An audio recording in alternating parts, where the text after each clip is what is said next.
Hello students, previous video में हम लोगों ने वेतन, ऋण पर ब्याज, पूंजी पर ब्याज और कमीशन की कैलकुलेशंस को देखा।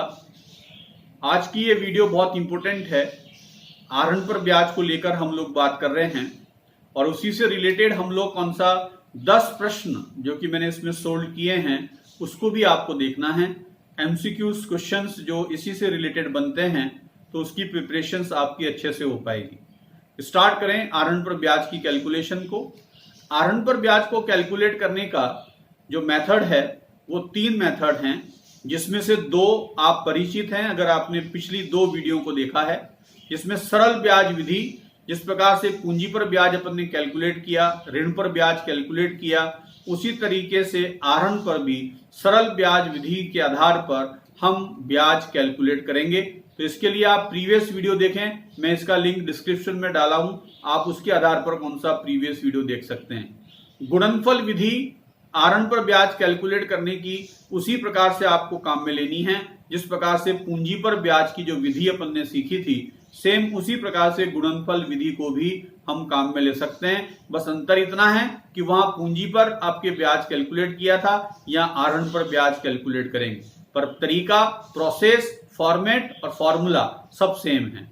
तो इसमें नया क्या है? नया है ये तीसरा मेथड जिसको नाम दिया औसत अवधि विधि। ये औसत अवधि विधि के आधार पर हम आज आपके आहरण पर ब्याज की कैलकुलेशन को समझ रहे हैं। औसत अवधि विधि को कब काम में लिया जाएगा, इसके लिए 3 शर्तें हैं जिनका पूरा होना बहुत जरूरी है। ये तीनों शर्तें अगर पूरी होती हैं तो ही इस विधि को अपन काम में लेंगे, अन्यथा ये विधि काम में नहीं आएगी। कौन कौन सी शर्तें हैं? समान राशि का आहरण, साझेदार समान रकम का आहरण करे, समान तिथि को आहरण करे और समान समय अंतराल में आहरण करे। यानी किसी साझेदार ने प्रत्येक महीने की 1 तारीख को 5,000 रुपए का आहरण करा है, तो इसका मतलब राशि हर एक महीने क्या है? 5,000। कौन सी तिथि को? हर एक महीने की प्रथम तिथि को, तिथि समान। और समय अंतराल, ये मासिक आहरण है, हर एक महीना है, तो लगभग 1-1 माह की समय अवधि का अंतराल है, तो इसका मतलब समय अंतराल भी समान है, तिथि भी समान है और राशि भी समान है। तो हम इस विधि को कौन सा काम में लेंगे? अगर ये तीनों शर्तें पूरी होती हैं तो फिर इस विधि को अपन काम में लेंगे।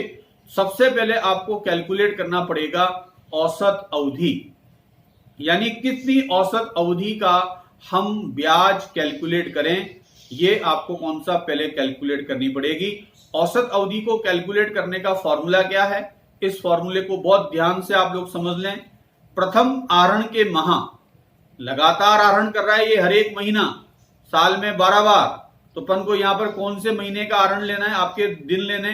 प्रथम आहरण के महीना यानी जो पहली बार आहरण करा उसको कितने महीने पर ब्याज लगेगा वो माह अपन को लेना है। और अंतिम आहरण के माह यानी जो अंतिम बार आहरण करा उसने 1 मार्च को, उसके अपन को यहां पर महीने लेने।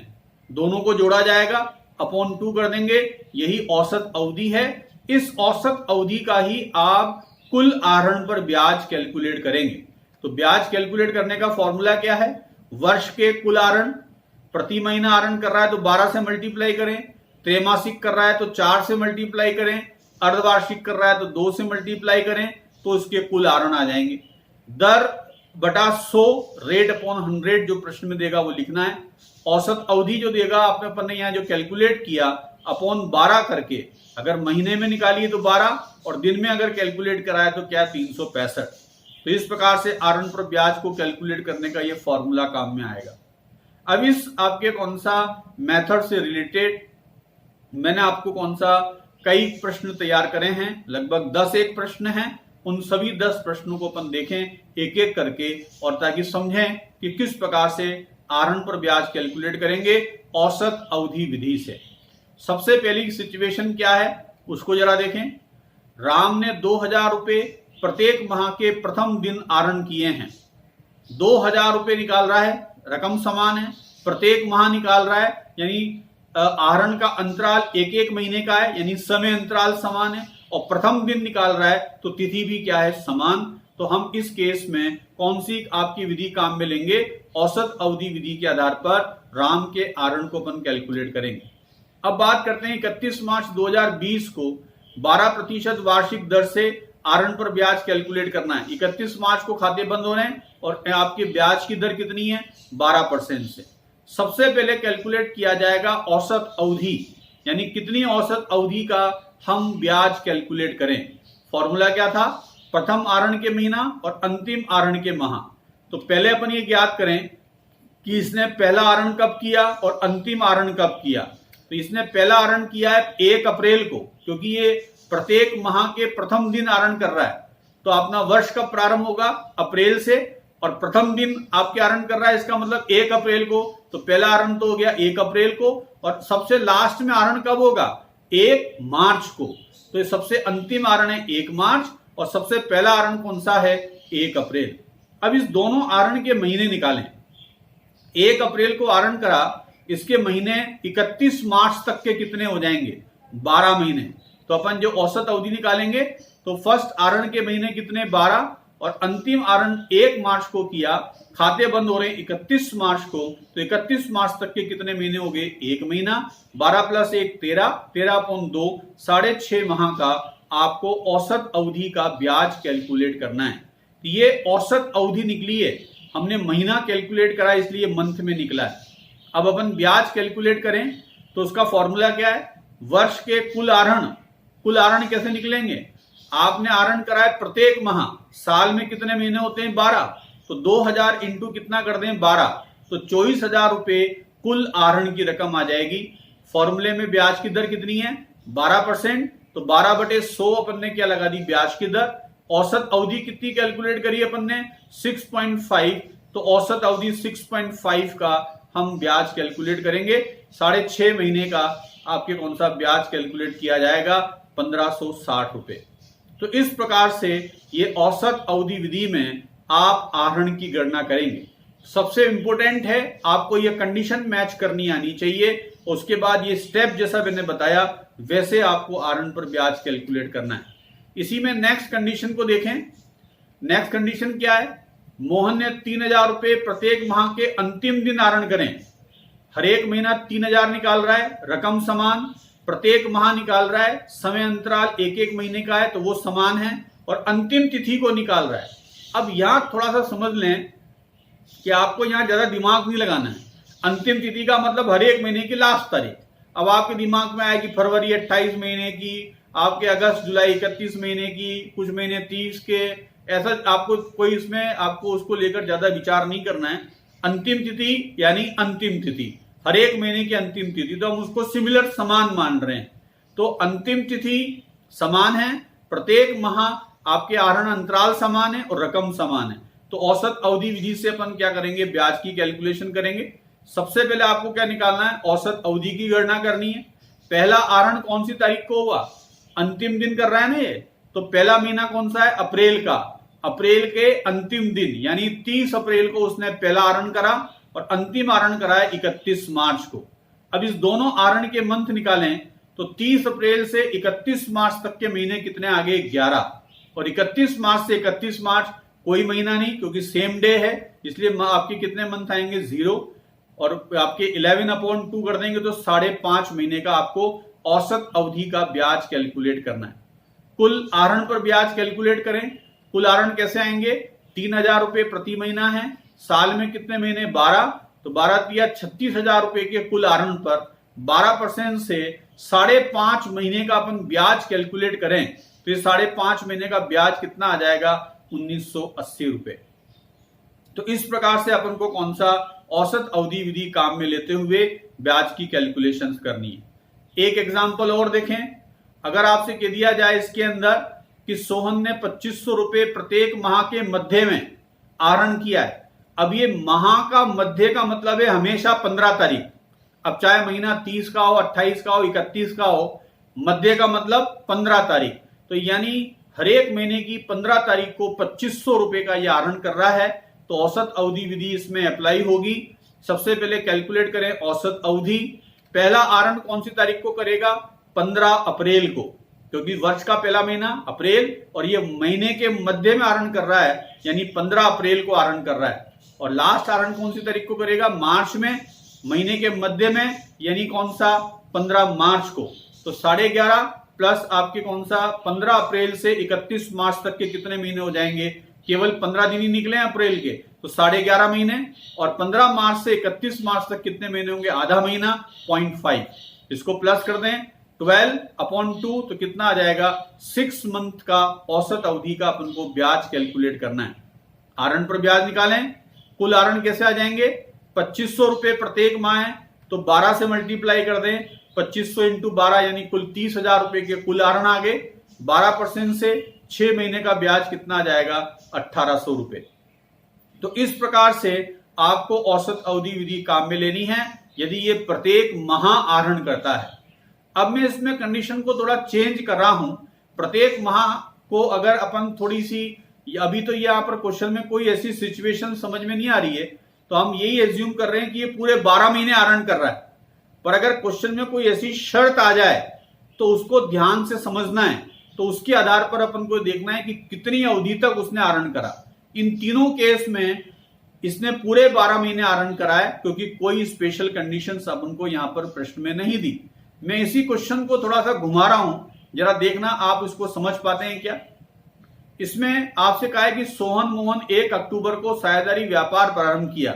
इन्होंने साझेदारी व्यापार कब चालू किया है? 1 अक्टूबर से चालू किया है। मतलब आपका ये व्यापार पुराना नहीं है, ये व्यापार इसी वर्ष स्टार्ट हुआ है, और वो भी 1 अक्टूबर से स्टार्ट हुआ है। और खाते बंद कब कर रहे हो आप? 31 मार्च। तो इसका मतलब ये तो केवल 6 महीने ही चला।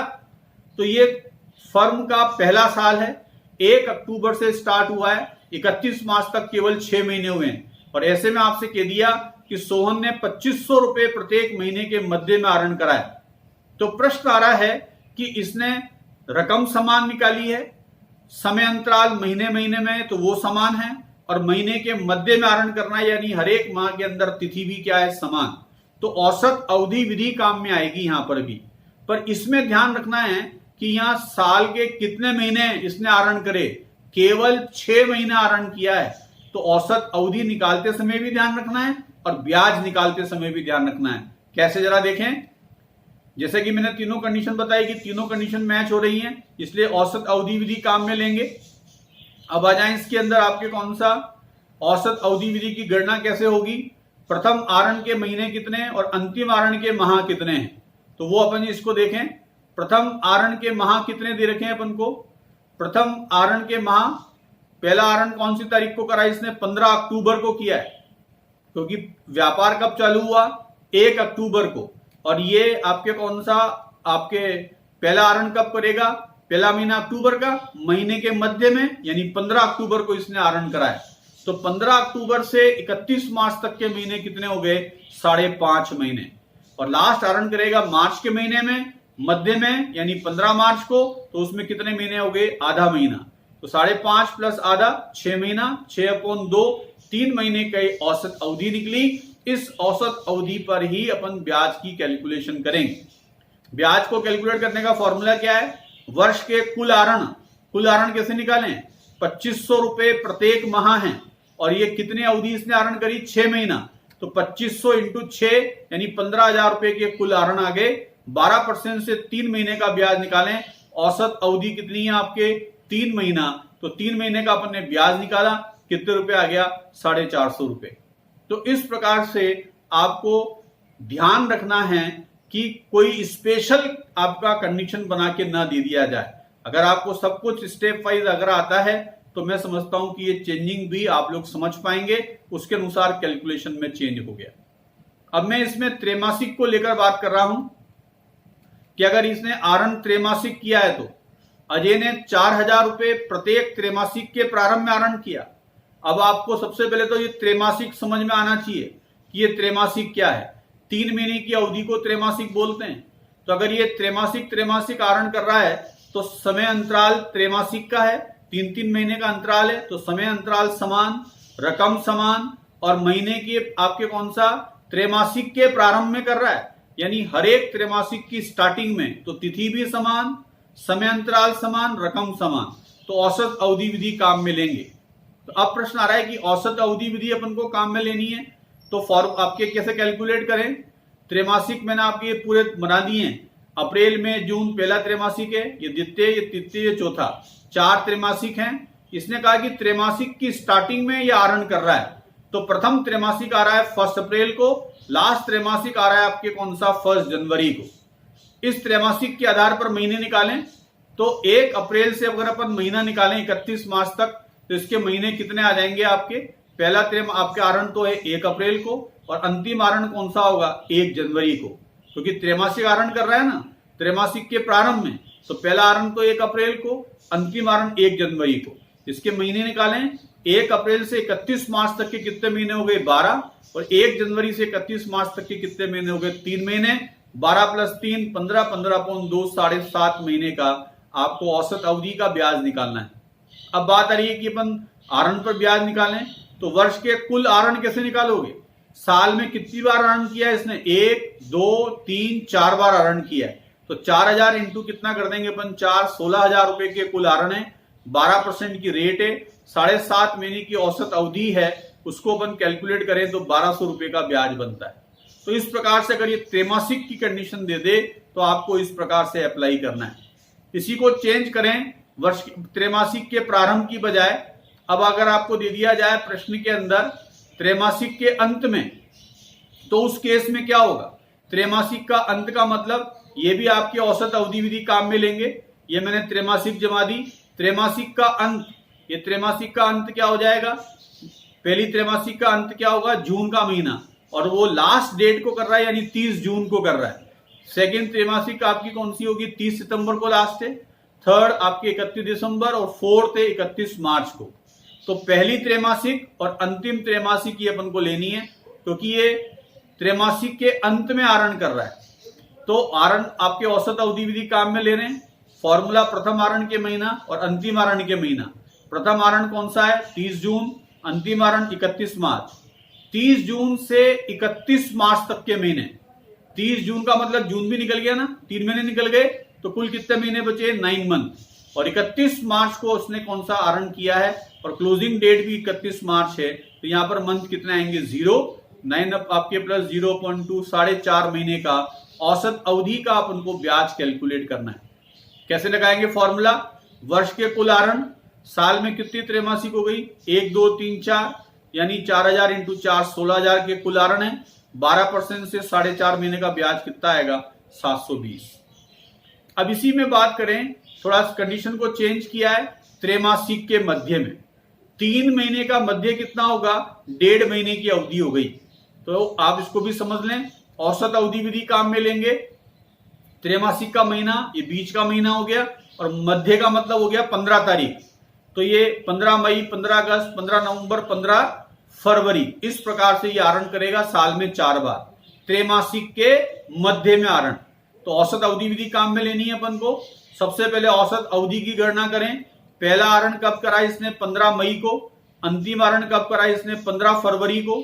दोनों के मंथ निकालें तो 15 मई से 31 मार्च, 15 मई से 31 मार्च, ये 1.5 महीने, अप्रैल का महीना निकल गया, आधा महीना ये निकल गया, तो साल में से 1.5 महीने निकाल दिए तो कितना बचा? 10.5 महीने बच गए 15 मई से 31 मार्च। और 15 फरवरी से 31 मार्च निकालना है, तो आधा महीना तो फरवरी का, मार्च का 1 महीना, यानी 1.5 माह। दोनों को जोड़ दें अपन 12, 2 कितना आ जाएगा? 6 मंथ का औसत अवधि का ब्याज अपन को कैलकुलेट करना है। ब्याज कैलकुलेट करें तो फॉर्मूला क्या आएगा? वर्ष के कुल आहरण। कुल आहरण कैसे निकालें? 4 बार आहरण कराना है इसने, तो 4000 इंटू 4 16,000 रुपए के कुल आहरण है। 12% की आपको रेट दे रखी है, तो 12/100, और कितने में अवधि का अपन को निकालना है? 6 मंथ का, तो 6/12 यानी कितना आ जाएगा? 960 रुपए का ब्याज। तो ये सिंपल आपको कंडीशन देगा, तो अपन को इस प्रकार से करना है। पर इसमें भी अगर थोड़ा सा ट्विस्ट डाल दे, जैसा कि प्रति माह वाले में अपन ने पढ़ा था कि ये साल के बीच में व्यापार स्टार्ट करे, तो ऐसे केस में क्या होगा? इस स्पेशल केस को भी देख लो। अजय विजय ने 1 जुलाई को साझेदारी फर्म प्रारंभ करी है। कौन सी तारीख को प्रारंभ करी है? 1 जुलाई को इन्होंने व्यापार चालू करा है, जिसका मतलब पहली त्रैमासिक तो निकल गई इनकी, तो इन्होंने दूसरी त्रैमासिक से कौन सा व्यापार को प्रारंभ किया है। और अजय ने प्रत्येक आपके त्रैमासिक के प्रारंभ में आहरण करे 4000 रुपए। त्रैमासिक के प्रारंभ में आहरण कर रहा है ये, और एक त्रैमासिक तो इनका निकल चुकी है, उसके बाद उन्होंने व्यापार चालू करा। औसत अवधि विधि ही काम में लेंगे, परंतु इसके अंदर किस प्रकार से कैलकुलेट करेंगे जरा देखो। इसने पहली तारीख को आहरण करा है, कौन सी तारीख को? त्रैमासिक के प्रारंभ में। मैंने जैसा बताया कि इन्होंने व्यापार कब चालू करा? 1 जुलाई को। तो इसका मतलब अप्रैल, मई, आपके कौन सा, जून, ये त्रैमासिक तो आपके व्यापार से निकल गई, तो इसको तो छोड़ दें। तो इसने पहला आहरण कब करा? 1 जुलाई को, क्योंकि पहली त्रैमासिक का पहला दिन, तो पहली त्रैमासिक इस व्यापार की द्वितीय त्रैमासिक पहली त्रैमासिक होगी और इसका पहला दिन 1 जुलाई। तो पहला आहरण तो हो जाएगा 1 जुलाई को और अंतिम आहरण होगा 1 जनवरी को। औसत अवधि निकालें तो आपका पहला आहरण तो हुआ 1 जुलाई, इसके महीने कैसे निकालेंगे? जुलाई से 31 मार्च, तो जुलाई से लेकर दिसंबर 6 महीना, जनवरी, फरवरी, मार्च 3 महीना, कुल 9 महीने। तो ये आपके इसके मंथ कितने आ गए? 9 मंथ। लास्ट आहरण कराए इसने 1 जनवरी को, तो 1 जनवरी से 31 मार्च कितने मंथ हो गए? 3 मंथ। 9 + 3 आपके कितना हो गया? आपके 12/2 6 मंथ का अपन को क्या करना है? ब्याज कैलकुलेट करना है। ब्याज कैसे निकालें? वर्ष के कुल आहरण निकालने। कितने त्रैमासिक इसने आहरण करा? केवल, क्योंकि ये पहला त्रैमासिक तो आपके व्यापार में है ही नहीं। व्यापार कब से चालू हुआ? 1 जुलाई से। तो आपका 1 त्रैमासिक, 2 और 3 त्रैमासिक इस आपके साल व्यापार में आई है। तो इसको 4000 × 3 करें, 12000 के कुल आहरण है। 12% से 6 महीने का अपन को ब्याज निकालना है, तो 6/12, तो ब्याज कितना आ जाएगा? 720 रुपए। तो इस प्रकार से आपको कौन सा ये ब्याज की कैलकुलेशन करनी है, आहरण पर ब्याज की। इसका 100% एग्जामिनेशन में एक शॉर्ट क्वेश्चन आएगा, चाहे वो 1 नंबर का हो चाहे 2 नंबर का हो। ये औसत अवधि विधि को लेकर प्रश्न 100% आता है और उसी से संबंधित ये सारी कंडीशंस मैंने आपको बताई हैं। आहरण पर ब्याज को लेकर 2 नियम आपको याद रखने हैं। 2 बहुत महत्वपूर्ण नियम आहरण के ब्याज से संबंधित हैं, इनको भी अपन ध्यान से देखें। इनको भी लेकर आपके कौन सा MCQs प्रश्न यानी अति लघुतरात्मक प्रश्न बनते हैं 1 या 2 नंबर का। क्या नियम है जरा इसको ध्यान से समझ लें। यदि प्रश्न में कुल आहरण दे रखे हों या आहरण की तिथि न दे रखी हो, आहरण के बारे में उल्लेख हो पर किस तारीख को आहरण करा ये नहीं दिया, या वर्ष भर के कुल आहरण दे रखे हों, तो ऐसी स्थिति में आहरण पर ब्याज कैलकुलेट करने के लिए क्या देखा जाएगा, इसको अपन ध्यान से समझें कि ब्याज की दर के साथ वार्षिक या प्रतिवर्ष शब्द दे रखा है या नहीं दे रखा, उसके आधार पर डिसाइड करेंगे कि कितनी औसत अवधि का ब्याज कैलकुलेट किया जाए। यदि ब्याज की दर के साथ प्रतिवर्ष या वार्षिक शब्द दे रखा है तो औसत 6 महीने की अवधि का हम ब्याज कैलकुलेट करेंगे। यदि आहरण पर ब्याज की दर के साथ ये वार्षिक और प्रतिवर्ष शब्द नहीं दे रखा तो उस केस में आप 12 महीने का अवधि का ब्याज कैलकुलेट करेंगे। तो कहने का मतलब, अगर प्रश्न के अंदर कुल आहरण दे दे, आपको तिथि नहीं पता हो कि कब आहरण किया, और तो ऐसी स्थिति में कितने अवधि का आहरण पर ब्याज निकालें, इसके लिए ये आपके कौन सा निश्चित नियम आपको दे रखे हैं। आपको चेक करना पड़ेगा आहरण पर ब्याज की दर के साथ प्रतिवर्ष या वार्षिक शब्द दे रखा है तो 6 महीने का, और अगर नहीं दे रखा तो 12 महीने का ब्याज आपको कैलकुलेट करना पड़ेगा। किस प्रकार से? एक उदाहरण के द्वारा मैंने आपको यहां पर समझाया है। राम ने वर्ष भर में 72,000 का आहरण किया है, साल भर में 72,000 आहरण करा, पर कब आहरण करा, कौन सी तिथि को किया, ये यहां पर नहीं दे रखा है।